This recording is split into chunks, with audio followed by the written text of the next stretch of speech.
Julia lagi bersiap mengemudi mobil. Tiba-tiba ada rantai besi yang menyekik lehernya.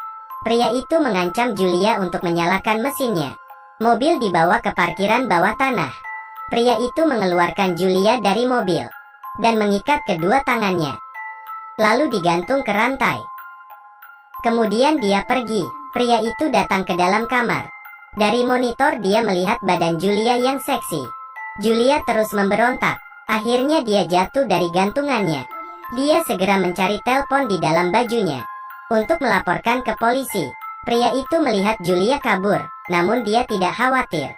Dia memakai kacamata hitamnya. Belum jauh Julia melarikan diri. Dia sudah ditangkap pria itu. Kemudian dia dibawa ke atas mobil pickup. Tangannya juga diikat. Kemudian pria itu memanaskan sebatang besi. Kemudian mencetak simbol di kaki Julia. Julia kesakitan hingga pingsan. Pria itu memindahkan Julia ke mobil lain. Kemudian membawanya keluar. Julia pun terbangun. Tiba-tiba sebuah kantong terbuka. Dalamnya berisi mayat wanita. Julia akhirnya sadar, dia bertemu pembunuh yang tidak waras. Mobil berhenti di kawasan sepi. Pria itu membuka lubang dengan sekop. Kemudian menguburkan mayat ke dalam lubang itu. Memanfaatkan situasi begini, Julia membuka kunci tangannya. Wanita ini ditangkap pembunuh yang tidak waras. Saat pria itu pergi, dia membuka kuncinya. Kemudian dikeluar dari belakang mobil dan masuk ke dalam hutan. Pria itu tidak mengejarnya. Dia mengeluarkan rantai besi dari mobil. Dengan ekspresi sangat senang, Julia bersembunyi di rumah kosong. Saat ini menelpon. Rupanya kabel telepon terputus. Pria itu sudah datang ke rumah itu. Namun saat pria itu masuk rumah, Julia memukulnya dengan sekop. Pria itu terpukul hingga terjatuh. Julia ingin terus memukulnya, tapi pria itu berhasil merebut sekopnya. Julia pun segera kabur. Dia masuk ke dalam satu kamar dan mengincu pintu kamar itu. Saat pria itu hampir berhasil masuk ke dalam kamar, Julia keluar melompat dari jendela. Akhirnya dia datang ke rawa-rawa. Kemudian pergi dengan sampan kecil. Melihat pria itu yang sudah mulai mendekatinya.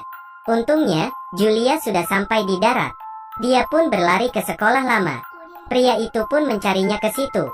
Julia mendapatkan 2 botol bensin dan bersembunyi di dalam kegelapan. Saat pria itu tidak memperhatikannya, dia memukulnya dengan kayu.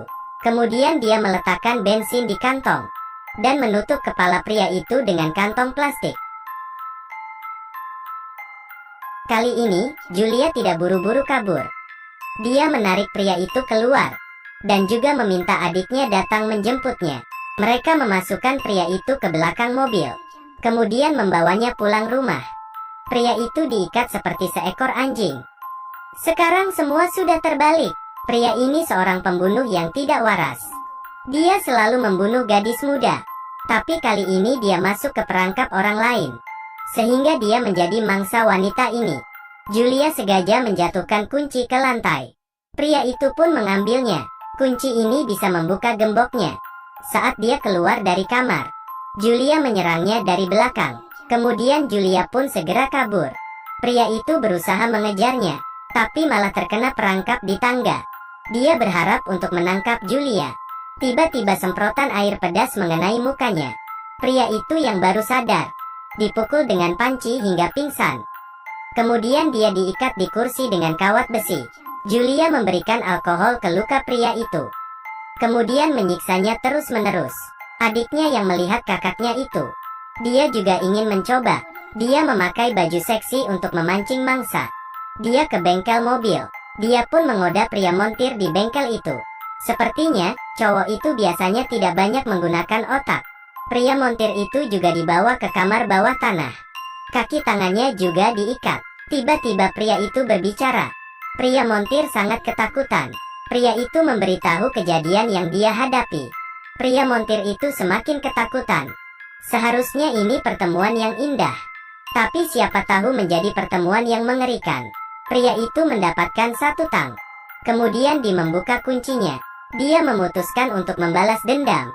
Saat itu Julia sedang mandi. Dia tidak tahu ada bahaya yang sudah mendekatinya. Adiknya tiba-tiba muncul dan menyelamatkan kakaknya. Kemudian dia memancing pria itu. Kemudian kakak memukul kepala pria itu dengan vas bunga. Kemudian mereka pun mulai bertarung. Terakhirnya, pria itu terjatuh keluar. Pria itu pun langsung meninggal dunia.